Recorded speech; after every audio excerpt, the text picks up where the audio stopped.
Hello everyone, it's me again, your Southern African World Bicycle Rider.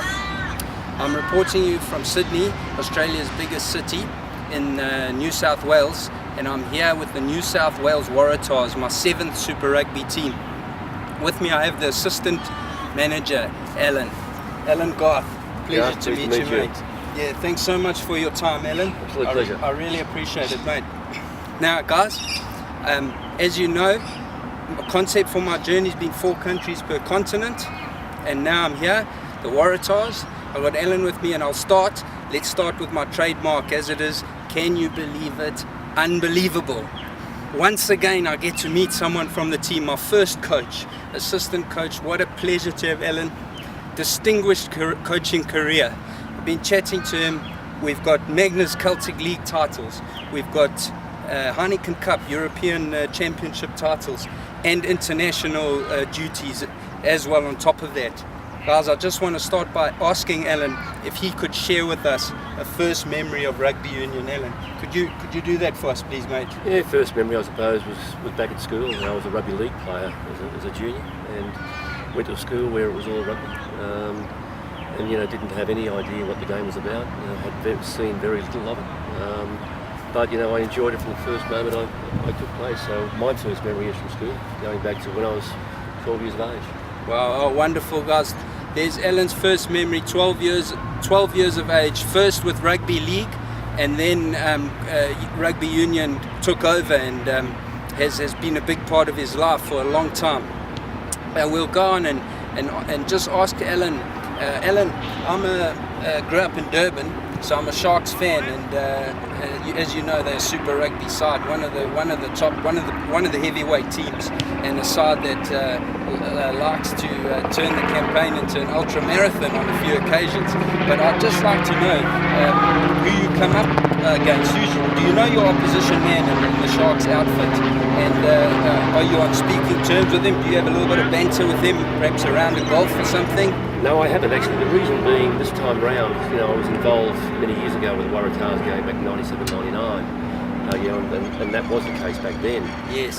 So you know, Kevin Pupp was playing for the Sharks back then, and Paddy spent a bit of time in Ireland subsequent to that, okay. Playing with Terra Newer Club over there. Oh, wonderful. And had a couple of games with Leinster when I was coaching over there. So, you know, that goes back away. Yes. But at this point in time, we didn't play the Sharks. Yes, that's right. That's right. Oh, sorry, we did play the Sharks here last season, yeah, but we don't play them this season. Yeah. No, I don't. I'm not aware. I wish I was, Yes. because I've had some great times over in Durban. Yes. We travelled over there in 97, 99. Yeah. And I must admit, I enjoyed every moment of it. Oh, wonderful. No, in saying that, thank you so much for that, Alan, but let's face it, 1874 was the Waratahs established a rugby union here in Sydney. What a nice experience it was, walking into the reception, up the stairs, into the reception area, and having a look at their honours board, and seeing players like Phil Waugh, over 100 caps for the Waratahs, and one of our countrymen, Dan Vickerman, 52 caps for the team. You know, I can definitely see how teams like the Queensland Reds and the Waratahs have been involved in seeing Australian rugby lift 2 Webb Ellis Cups. Without a doubt, I can see where that comes from. What a wonderful team, the Waratahs, and what a pleasure. I'm so grateful to them for allowing me to come and mingle with the players, share my story with them, and my charity, Leonard Cheshire Disability, share that with them, get photos with the players, and get to interview someone like Alan. What a privilege it's been for me. And on that note, what I'll ask Alan is just to give us, we know the Waratahs, a great side, can take it hard up front, and can do all the other stuff in between. And they are at the moment fighting in this tournament, showing a real gritty fighting spirit. And I want to ask Alan, do you think the boys can really seize, well, let's face it, the Waratahs are definitely the team poised for a group of players to create a golden period. Yeah. Do you think these boys can do it? Yeah, I think they can. I think there's no doubt. I mean, this season in particular, with Michael Checker as the head coach, they've reverted back to what was historically the Waratahs game, and that was very much the running game, which Waratahs have always been associated with. Went away from that for a number of years, but this year we're trying to get back to that. We're playing with the ball in hand a lot more than probably has happened over the past decade. And we're struggling at the moment with wins. We just don't quite know how to win games at the present time. We're playing with the ball in hand a lot, and we're probably entertaining a lot, but we've just got to understand how to then translate that into winning games. Absolutely, absolutely. Well, that's wonderful to hear, guys. The Waratahs, the passion for the jerseys there. It's just about learning how to close those games out for them now. And they, as I say, they're gritty and fighting. So let's hope that they can take the Chiefs on this coming Friday, and it'll be a super entertaining match that they're able to come out on top.